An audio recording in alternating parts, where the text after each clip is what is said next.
వనపర్తి జిల్లా పెబ్బేరు మున్సిపల్ కేంద్రంలోని ఓ ఫంక్షన్ హాల్లో ఇందిరమ్మ ఇల్లు లబ్ధిదారులైన వారికి ఇళ్ల పట్టాలను ఎమ్మెల్యే మేఘారెడ్డి అందజేశారు.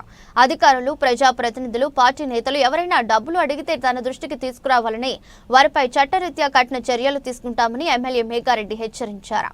ఎలక్షన్లలో పెబ్బేరు చౌరస్తాలో ఇచ్చిన హామీ ప్రకారం మొదటి విడతలోనే పెబ్బేరు మండల ప్రజలకు 504 ఇందిరమ్మ ఇళ్లకు పట్టాలు తీసుకొచ్చామని అన్నారు. 25.20 కోట్ల రూపాయలు పెబ్బేరుకు కేటాయించి పట్టాలు పంపిణీ చేస్తున్న ఘనత కూడా కాంగ్రెస్ పార్టీదనని తెలిపారు. వచ్చే స్థానిక ఎలక్షన్లలో కూడా కాంగ్రెస్ పార్టీకి పట్టం కట్టాలని ప్రజలకు తెలిపారు. బీఆర్ఎస్ నాయకులు దయ్యాలలా మీ వెంటపడిన ఈ ఎలక్షన్లలో మరోసారి ఓటుతో బుద్ధి చెప్పడం ప్రజలకు ఎమ్మెల్యే సూచించారు. అలాగే కేసీఆర్ చుట్టూ నిజంగానే దయ్యాలు ఉన్నారని ఎమ్మెల్సీ కవిత మాటలను ప్రజలకు గుర్తు చేస్తూ కేసీఆర్ కుటుంబంపై కౌంటర్లు వేశారు. ఈసారి దయ్యాలు మన చుట్టూ తిరగకుండా మంత్రగాడితో, జీడి గింజలతో, చీపురు కట్టలతో కాకుండా ఓట్లతో బుద్ధి చెప్పాలని ప్రజలకు ఎమ్మెల్యే మేఘారెడ్డి సూచిస్తున్నారు.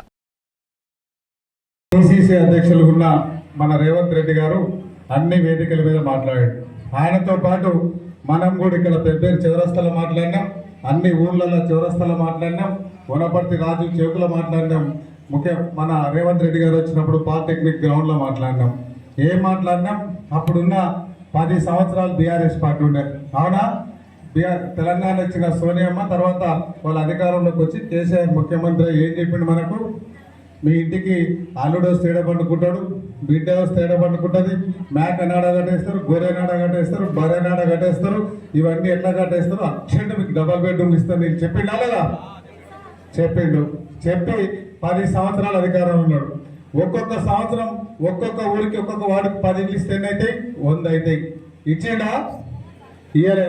ఆ 100 ఇయ్యలేదు, 5 ఇయ్యలేదు, 5 ఇచ్చినా 50 అవుతాయి. ఇవ్వలే. అందుకని నవంబర్ 2023లో ఎలక్షన్ ముందర పెబ్బేరు చౌరస్తాల పాలిటెక్నిక్ గ్రౌండ్ లో నేను ఛాలెంజ్ చేసిన. ఏం చేసినాం?